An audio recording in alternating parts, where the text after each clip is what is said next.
Assalamualaikum warahmatullahi wabarakatuh. Kami dari kelompok 3 akan mempresentasikan hasil dari diskusi kami, yaitu membahas tentang silogisme hipotesis dari mata kuliah logika dan diampu oleh Bapak Ali Kartawinata. Pertama-tama, saya akan memperkenalkan anggota dari kelompok 3 yang terdiri dari 1. Anissa Aulia dengan nomor NIM 20122121001. Yang kedua, Gimnastiar Tahmawangi dengan nomor NIM 201221018. Yang ketiga, saya sendiri, yaitu Septian Wisnu Saputra dengan nomor NIM 201221019. Yang keempat, Juandani Putri Hasanah dengan nomor NIM 201221022. Yang kelima, Intan Nurul Azizah dengan nomor NIM 201221026.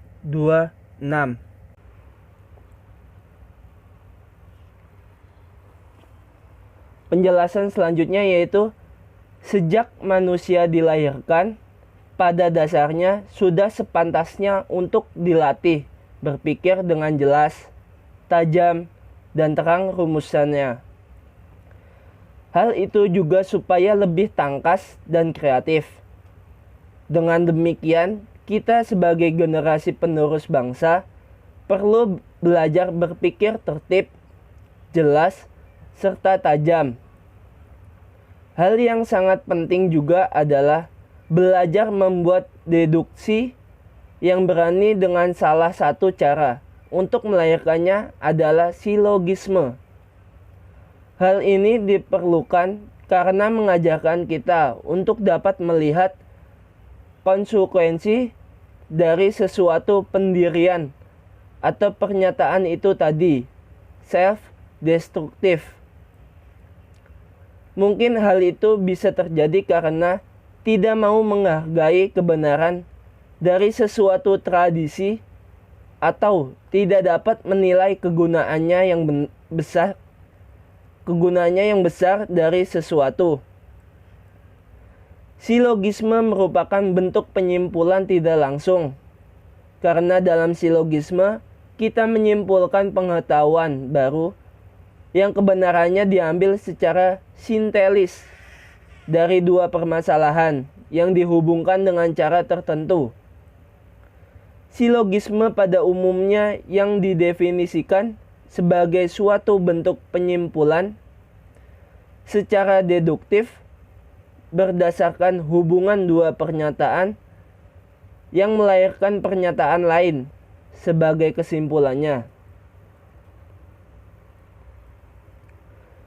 Penyimpulan dalam bentuk silogisme ada 4 macam, yaitu yang terdiri dari silogisme kategorik, silogisme hipotetik, silogisme disyunktif, dan dilema. Dalam hal ini diuraikan satu persatu, beserta contoh dari macam-macam silogisme tersebut. Kesimpulan dari dua macam keputusan yang mengandung unsur yang sama dan salah satunya harus universal. Suatu keputusan yang ketiga yang kebenarannya sama dengan dua keputusan yang mendahuluinya. Dengan kata lain, silogisme adalah merupakan pola berpikir yang disusun dari dua buah pernyataan dan sebuah kesimpulan. Di sini kelompok kami akan menjelaskan materi tentang yang pertama, pengertian silogisme hipotesis. Yang kedua, macam-macam silogisme hipotetik. Yang ketiga, hukum silogisme hipotetik.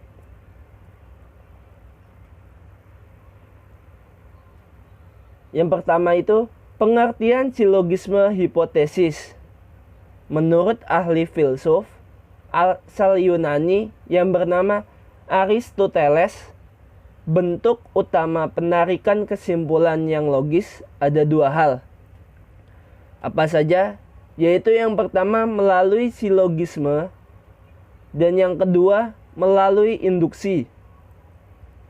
Silogisme merupakan cara menarik kesimpulan secara deduktif.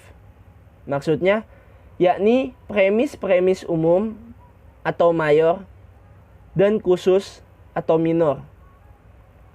Silogisme disebut juga sebagai penyimpulan tidak langsung.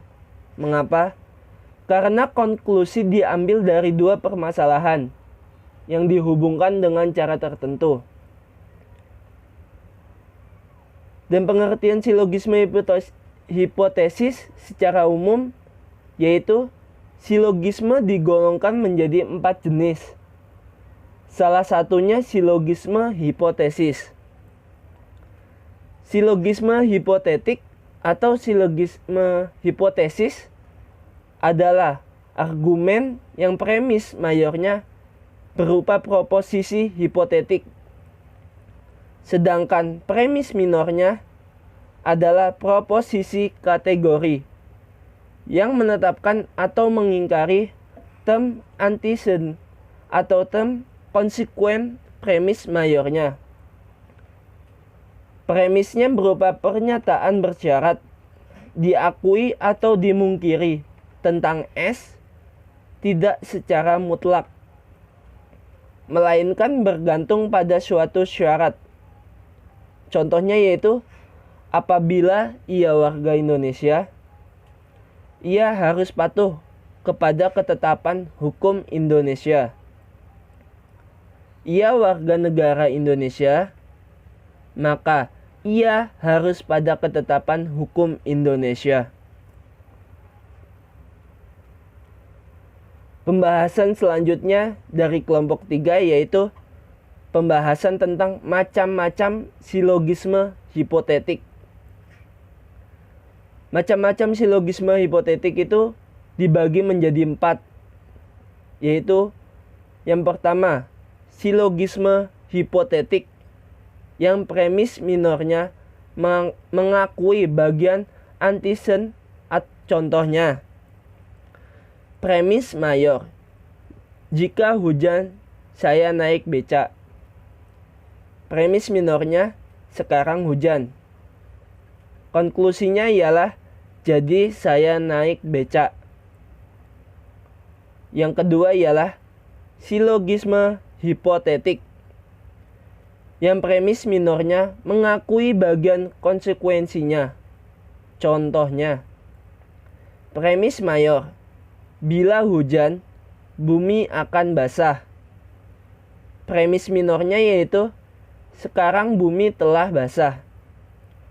Konklusinya yaitu jadi hujan telah turun.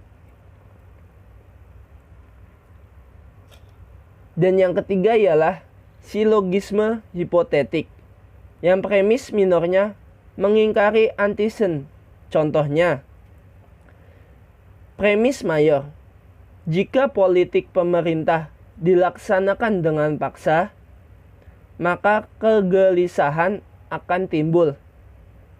Premis minornya yaitu politik pemerintah tidak dilaksanakan dengan paksa. Konklusinya yaitu ialah jadi kegelisahan tidak akan timbul. Yang keempat yaitu silogisme hipotetik yang premis minornya mengingkari bagian konsekuensinya.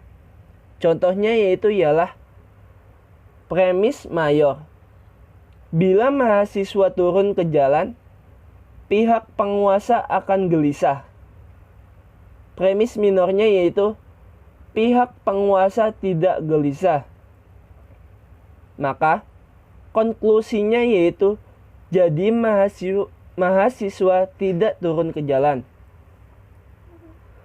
Selain contoh-contoh dari bagian keempat tadi, terdapat contoh lain, yaitu yang pertama tentang silogisme hipotetik yang premis minornya mengakui bagian antisennya. Contoh, jika lapar, saya makan nasi. Premis minornya yaitu sekarang saya lapar. Konklusinya yaitu ialah jadi saya makan nasi. Yang kedua tentang silogisme hipotetik yang premis minornya mengakui bagian konsekuensinya.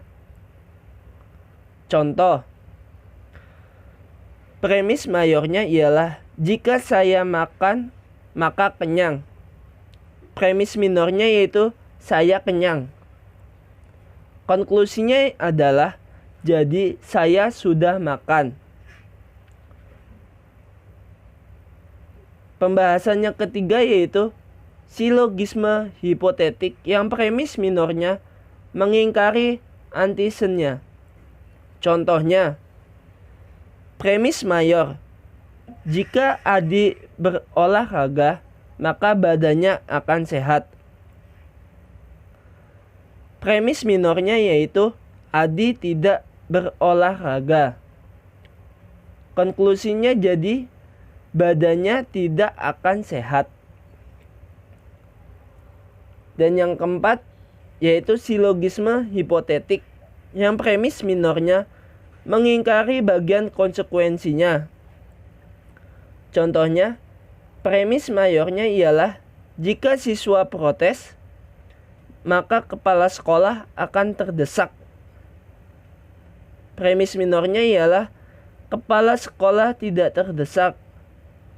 Konklusinya yaitu jadi siswa tidak protes. Adapun contoh-contoh lain dari keempat hal tersebut, yaitu yang pertama silogisme hipotesis yang premis minornya mengakui bagian antisennya. Contoh, premis mayor, jika hari ini cerah, saya akan ke rumah kakek. Premis minornya yaitu hari ini cerah. Konklusinya jadi maka saya akan ke rumah kakek. Yang kedua, silogisme hipotesis yang premis minornya mengakui bagian konsekuen. Contohnya, premis mayor, jika hutan banyak yang gundul, maka akan terjadi global warming. Premis minornya yaitu sekarang terjadi global warming. Konklusinya adalah maka hutan banyak yang gundul. Yang ketiga yaitu silogisme hipotesis yang premis minornya mengingkari antisennya. Contohnya,